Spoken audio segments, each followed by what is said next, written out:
Naquele dia, ao cair da tarde, Jesus disse a seus discípulos: Vamos para a outra margem. Eles despediram a multidão e levaram Jesus consigo, assim como estava na barca. Havia ainda outras barcas com ele. Começou a soprar uma ventania muito forte e as ondas se lançavam dentro da barca, de modo que a barca já começava a se encher.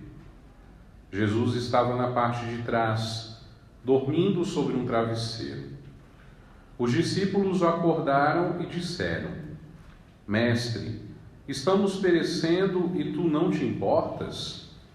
Ele se levantou e ordenou ao vento e ao mar: Silêncio, cala-te.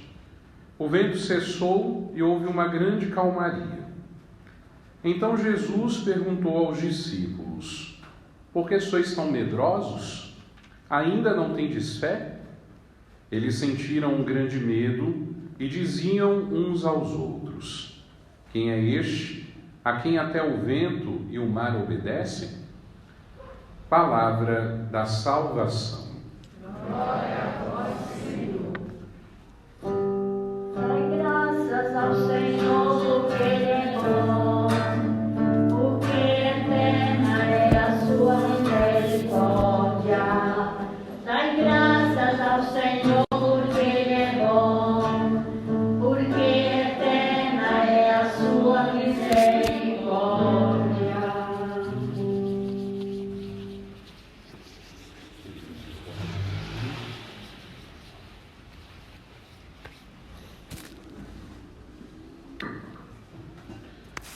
A liturgia da palavra, nesse 12º domingo do tempo comum que nós estamos celebrando, ela nos chama a atenção para refletirmos um pouco a respeito da onipotência de Deus, da grandeza de Deus, do poder que Deus tem em suas mãos, bem como do domínio que Ele tem sobre a obra dele, sobre a criação, sobre todo o universo que é obra de suas mãos.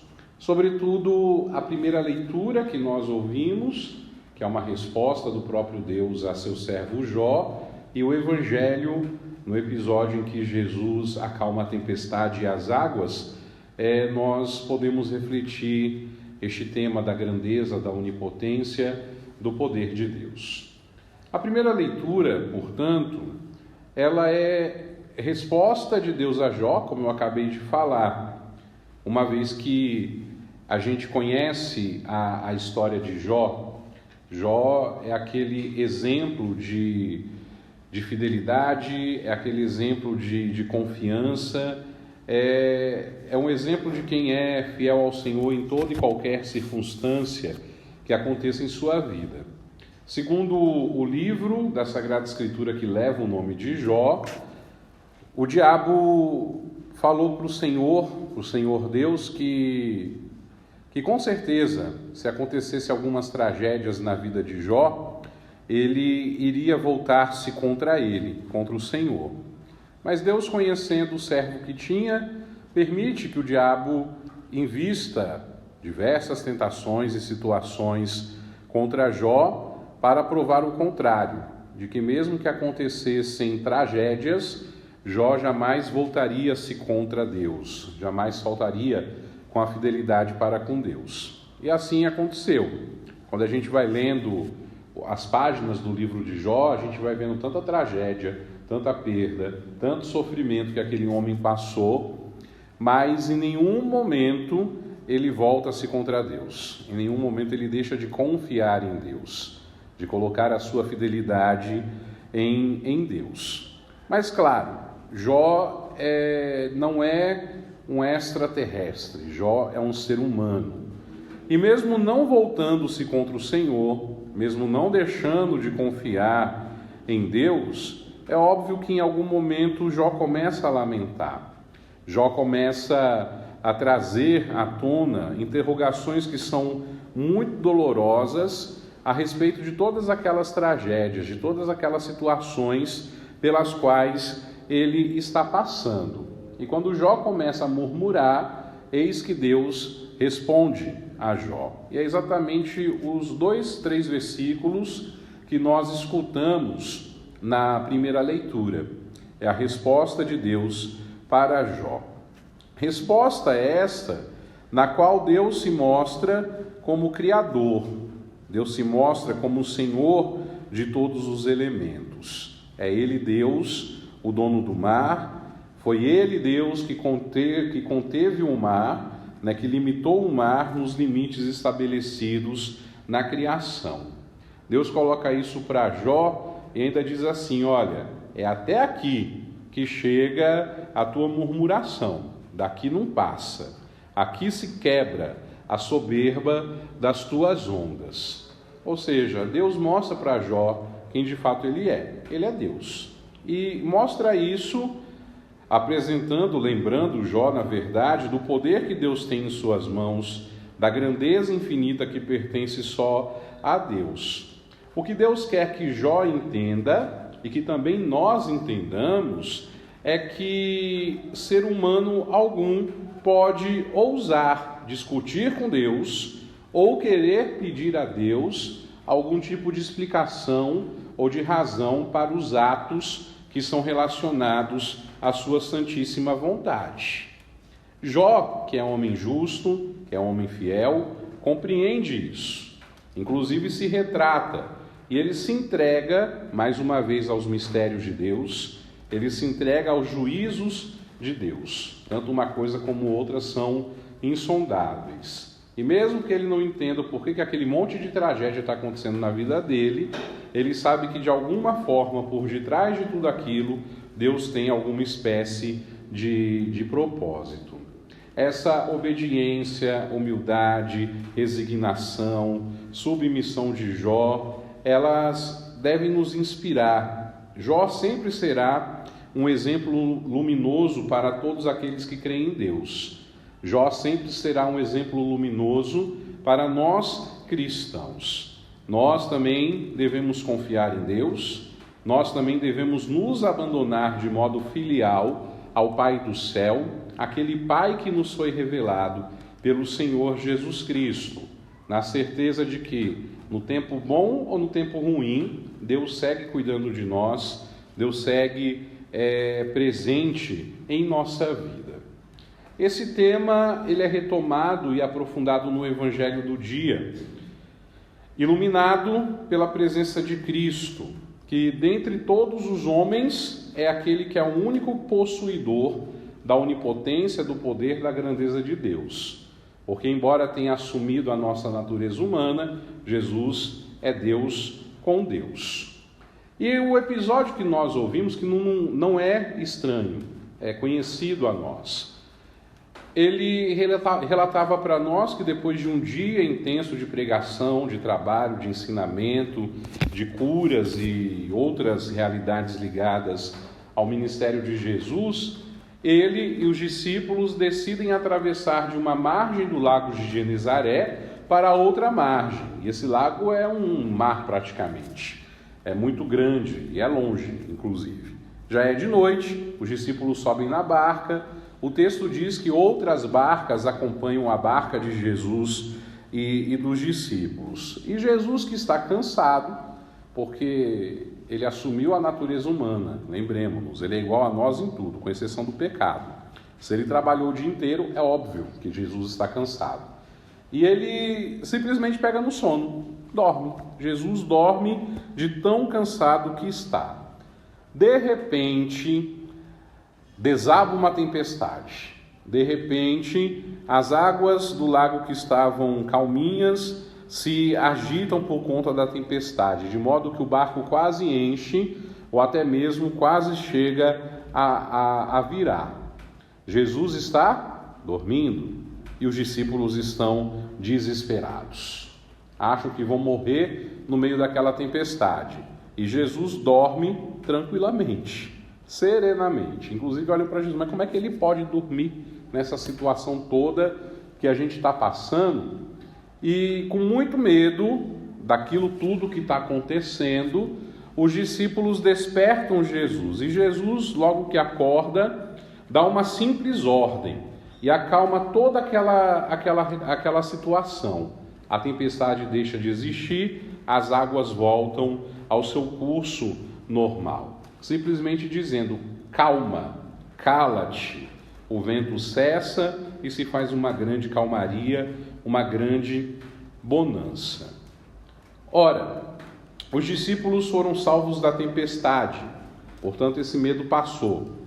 Mas eles são tomados de um novo medo, de um novo temor, é melhor essa palavra, temor. Porque eles viram Jesus dormir tranquilamente, enquanto passavam por toda aquela situação de tempestade, e de repente, quando Jesus acorda, simplesmente diz duas palavras e tudo volta ao normal. Jesus está dormindo como um homem qualquer que trabalhou o dia inteiro e está cansado, e de repente acorda, diz duas palavras para a tempestade e a calmaria retorna. O temor dos discípulos está justamente em tentar compreender como é que Jesus, homem como eles são homens, pode operar coisas que são impossíveis aos homens, porque nenhum ser humano tem controle sobre os fenômenos da natureza. Se começar a chover e a gente dizer pare de chover, a gente vai ser taxado como bobo, não vai ter efeito nenhum. A chuva tem hora para começar e a chuva tem hora para terminar. E quem controla isso a gente sabe muito bem quem é Deus, né? Porque Ele é o Senhor da criação. E ali eles se perguntam uns aos outros, essa afirmação final do Evangelho: mas quem é esse homem que até o vento e o mar obedecem? Jesus já tinha respondido quem ele era, não só nesse episódio, mas naquilo que ele vem fazendo junto dos discípulos inclusive. Mas a interrogação de Jesus, quando vê os discípulos morrendo de medo: por que vocês estão tão assustados? Cadê a fé de vocês? Vocês não têm fé? Já é afirmação ao mesmo tempo de quem Jesus é. Quando Jesus repreende a falta de fé dos seus discípulos, ele está se declarando como Deus, porque somente Deus pode exigir de alguém que se acredite em seu poder, poder esse de dominar as tempestades, poder esse de salvar da morte. Ser humano nenhum tem o direito nem o poder de exigir que o outro creia. Nós não podemos fazer isso, exigir que o outro deposite a fé em Deus, porque a fé é experiência pessoal, e para nós católicos o Evangelho funciona como atração. O Evangelho é pregado, o Evangelho atrai a abraçar um estilo de vida, a mudar de vida, a viver como cristãos. O Evangelho pregado não pode ser prosélito, não pode ser proselitista.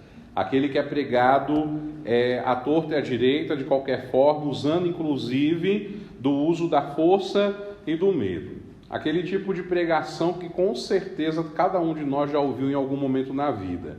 Se você não se converter, mudar para a igreja X, você vai queimar no fogo do inferno. Quem nunca ouviu isso? Ou pior, né? O inverso: se você permanecer católico, você vai arder no fogo do inferno. Quem nunca ouviu isso?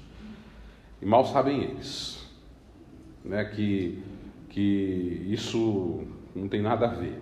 O que vai condenar ou salvar a gente são as nossas escolhas, são as nossas decisões, é o caminho que a gente faz com Deus. Mas quem tem esse tipo de pregação usa do recurso do proselitismo, na força, usando inclusive do medo de ir para o inferno, medo de doença, medo da morte, etc, etc, etc.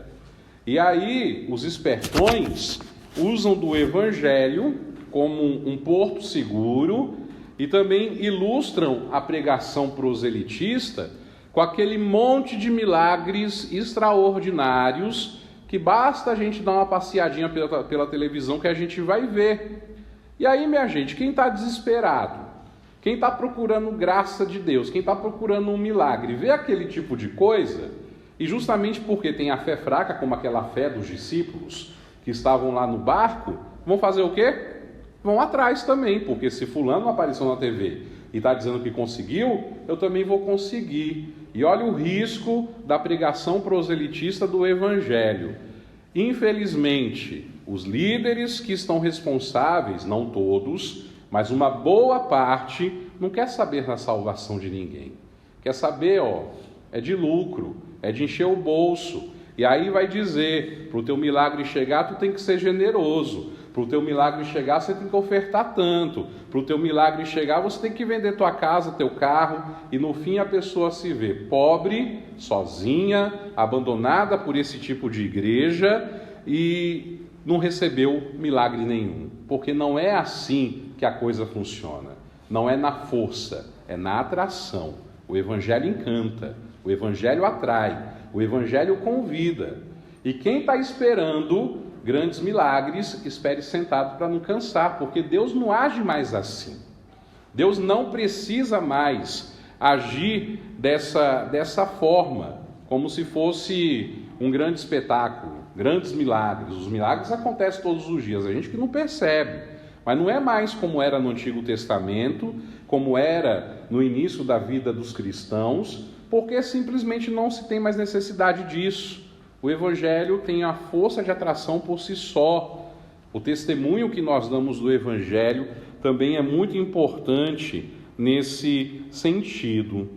O pânico naquele dia em que os discípulos tiveram essa experiência transtornou a fé ainda muito fraca dos discípulos, apesar deles terem já presenciado inúmeros milagres que Jesus já tinha realizado. Ora, se Jesus pode curar a enfermidade, se Jesus pode expulsar demônios, se Jesus pode ressuscitar morto, Jesus não pode parar uma tempestade? Então, a gente chega à conclusão que, naquele momento, pelo menos, os discípulos não compreenderam o que é a fé, o que é estar com Jesus, o que é a importância e o sinal do milagre, que, na verdade, é só um detalhe para quem quer caminhar com Cristo e abraçar o Evangelho de Cristo. Também hoje a gente é atingido, por tempestades, vamos dizer assim. São as desgraças que acontecem, porque desgraça acontece e ninguém está livre, infelizmente. São os sofrimentos que a gente passa, são os perigos, as perdas, aquela falta de sucesso ou de prosperidade que às vezes a gente contasta, o medo da morte, essa realidade tenebrosa que a gente está vivendo, atravessando essa pandemia, num dia em que o Brasil passa dos 500 mil mortos. Tudo isso transtornam a nossa fé. Tudo isso faz com que a gente caia no risco de cair na fraqueza, mas a gente tem que fortalecer a nossa fé. Se a nossa fé for fraca, essas coisas nos afetam de uma forma que podem mudar a nossa vida de forma definitiva. Se a nossa fé for fraca, a gente corre o risco de murmurar como Jó murmurou, de ter medo como os discípulos tiveram medo no meio daquela tempestade. Nós corremos o risco de esquecer que mesmo nessas situações tão tristes e tão dolorosas, Cristo está sempre conosco. Cristo está com a igreja. Jesus não nos deixa de dar assistência, mesmo quando parece que ele se ocultou ou quando ele está em silêncio. Mesmo que ele durma na barca, é importante saber, ele está ali. Por isso, a gente não deveria temer. Por isso, a gente não deveria alimentar o medo. E aquela questão que eu falava, de que hoje o Senhor não desperta para fazer mais grandes milagres espetaculares. E a gente nem tem que pretender que Ele faça, porque os milagres estão presentes em todos os dias, sinal de que Ele está ali presente na barca, acordado ou dormindo. E os maiores milagres, certamente, é poder acordar dia após dia, viver essa vida que Deus nos deu, ter saúde, trabalhar, cuidar dos nossos.